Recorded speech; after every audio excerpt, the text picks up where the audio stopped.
and blowing their trumpets and whistling and shouting. Schoolboys. As they got closer, within nice rifle range, we had the order to fire. We opened fire with rapid fire and brought them down in hundreds.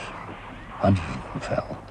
And in front of our trench, I should think, when the attack was over, there would be anything to 2,000 to 3,000 dead and dying in front of our brigade. They were lying there, and for about 3 or 4 days, they smelled it so awful. We prayed that the wind would blow in from the sea and take the stench of the dead over into the Turkish trenches instead of blowing it to our own, as the stench got so awful at that time. For both sides, infection and disease were now the dangers. A frontline armistice was arranged. Anzacs and Turks worked together to bury the dead in large communal graves.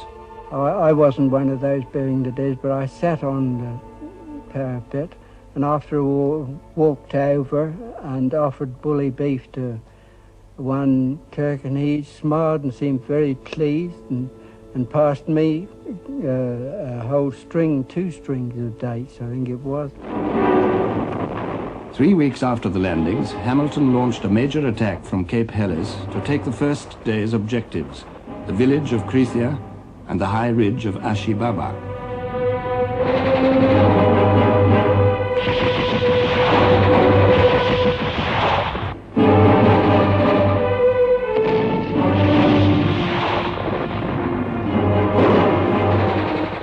The attack failed. By the end of May, Hamilton's British casualties alone totaled 38,000 men, and he cabled London for more troops, more ammunition.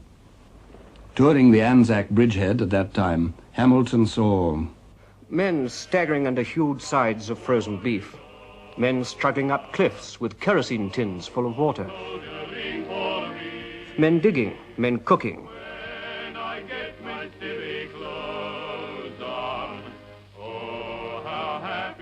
men card-playing in small dens scooped out from the banks of yellow clay. Everyone wore a bank holiday air.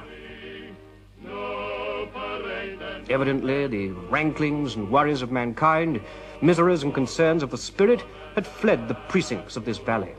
The boss, the bill, the girl, envy, malice, hunger, hatred, had scooted away to the Antipodes. But there was another side to the picture, and Hamilton saw that too.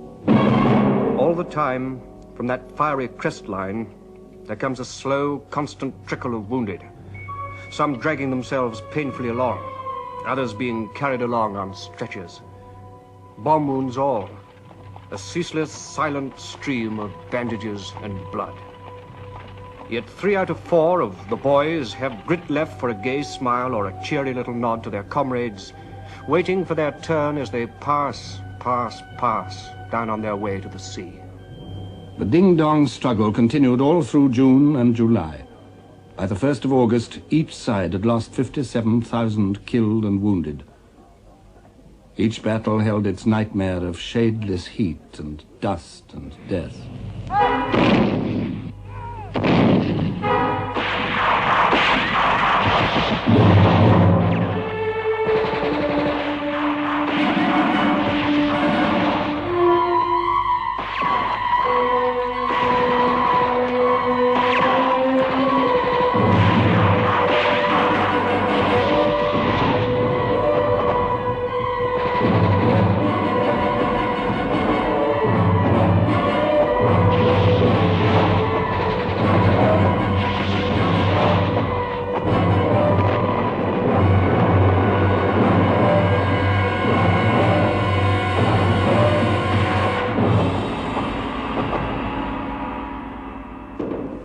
Soon a cynical prayer was passed along the front line. Please God, send us a victory, but not in our sector. The smell of death thickened in the blinding sun, and the strain of living from day to day under the eyes of the enemy took its effect.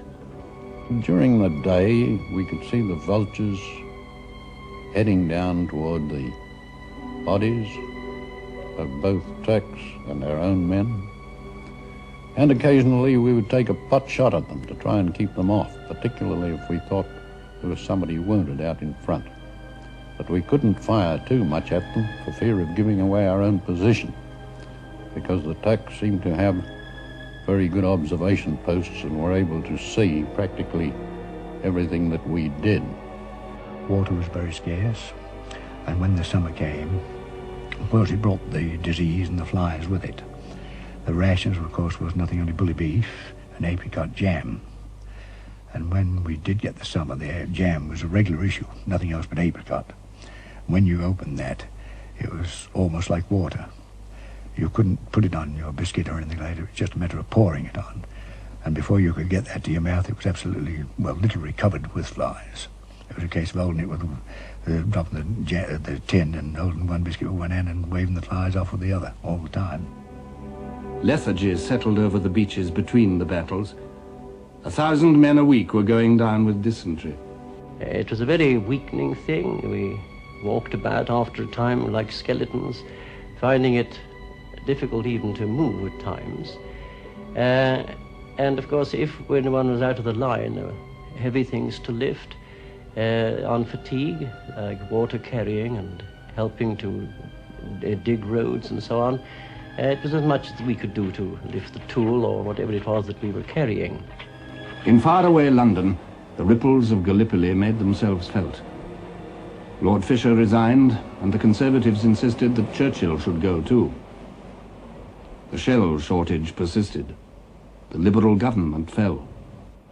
And all the time the campaign in Gallipoli drew in more troops, more ammunition needed on the Western Front.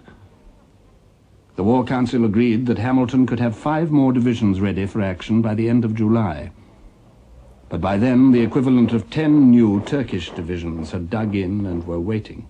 The ripples of Gallipoli touched more than politics. They touched the hearts of men and worked their changes on human nature itself. To the Allied soldiers fighting on the peninsula, the Turks displayed not only fanatical bravery, but surprising chivalry too. The half-affectionate nickname, Johnny Turk, was born. The Turkish soldier was very highly regarded by me and all the men on our side. He was always a clean fighter and one of the most courageous men in the world. When they came, there was no beating about it, but they faced up to the heaviest rifle fire that you could put up, and nothing would stop them. They were almost fanatical. We came to the conclusion that he was a very good bloke indeed. We had a lot of time for him.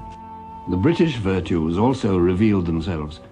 The extraordinary talent for improvisation, for making a harbour on an open shore, making bombs out of jam tins.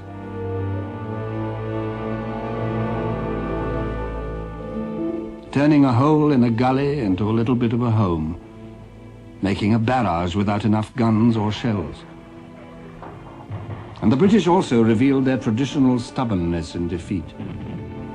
But there was a sense of sickening disappointment.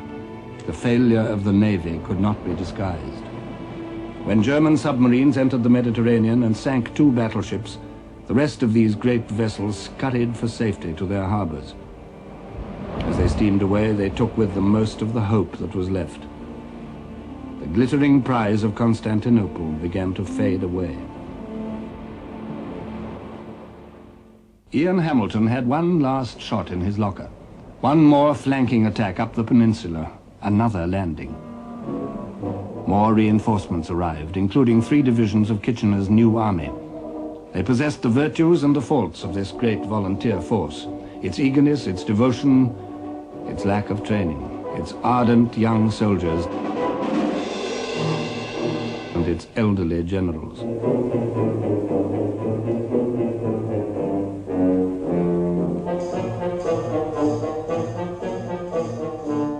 On August the 6th, the new army divisions landed at Suvla Bay in front of a dried-up salt lake.